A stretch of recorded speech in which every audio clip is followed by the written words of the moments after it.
بسم اللہ الرحمن الرحیم۔ السلام علیکم ورحمۃ اللہ وبرکاتہ۔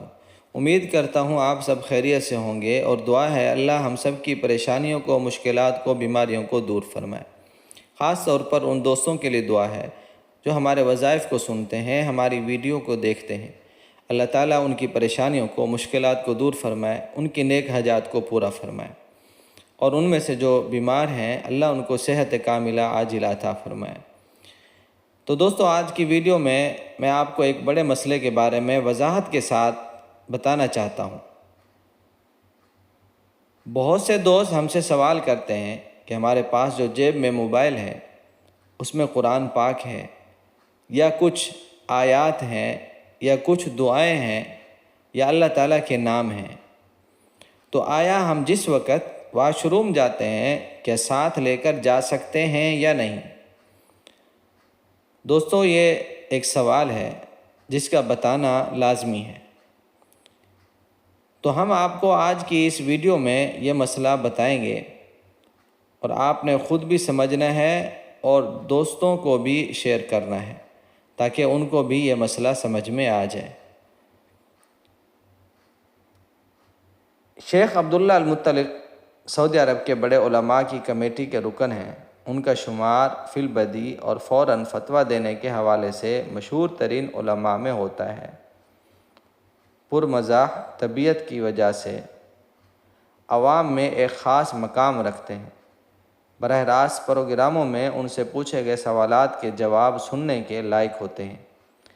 ایک پروگرام کے دوران یمن سے ایک سائل نے ٹیلی فون کر کے پوچھا، شیخ صاحب، میرے موبائل میں قرآن شریف کی بہت سی تلاوت بھری ہوئی ہیں، کیا میں موبائل کے ساتھ بیت الخلاء میں جا سکتا ہوں؟ شیخ صاحب نے ہاں جا سکتے ہو، کوئی حرج نہیں ہے۔ سائل نے سوال دوبارہ دہرایا، شیخ صاحب، میں موبائل میں قرآن شریف والے موبائل کے ساتھ جا سکتا ہوں؟ شیخ صاحب، ہاں جا سکتے ہو، کوئی حرج نہیں۔ سائل نے سوال دوبارہ دہرایا، شیخ صاحب، میں موبائل میں قرآن شریف کے بھرے ہونے کی بات کر رہا ہوں۔ شیخ صاحب، میرے بھائی، کوئی حرج نہیں ہے، قرآن شریف موبائل کی میموری کارڈ میں ہوتا ہے، تم اسے ساتھ لے کر بیت الخلاء میں جا سکتے ہو۔ پوچھنے والے نے پھر کہا، لیکن شیخ صاحب، یہ قرآن کا معاملہ ہے اور بیت الخلاء میں ساتھ لے کر جانا اچھا تو ہرگز نہیں ہے نا۔ شیخ صاحب، کیا تمہیں بھی کچھ قرآن شریف یاد ہے؟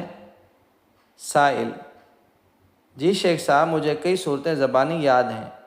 شیخ صاحب، تو پھر ٹھیک ہے، اگلی بار جب تم بیت الخلاء جاؤ تو اپنے دماغ کو باہر رکھ کر جانا۔ تو دوستو، اس واقعے سے بات بھی سمجھ میں آ گئی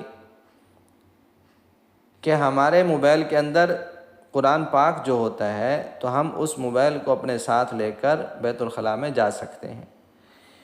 اللہ تعالی ہم سب کو مسئلے کو سمجھنے کی توفیق عطا فرمائے۔ اگر ویڈیو اچھی لگے اسے لائک کریں، کمنٹس کریں، اور دوسروں کو صدقہ جاریہ کے لیے شیئر کریں۔ اللہ ہم سب کا حامی و ناصر ہو۔ السلام علیکم ورحمۃ اللہ وبرکاتہ۔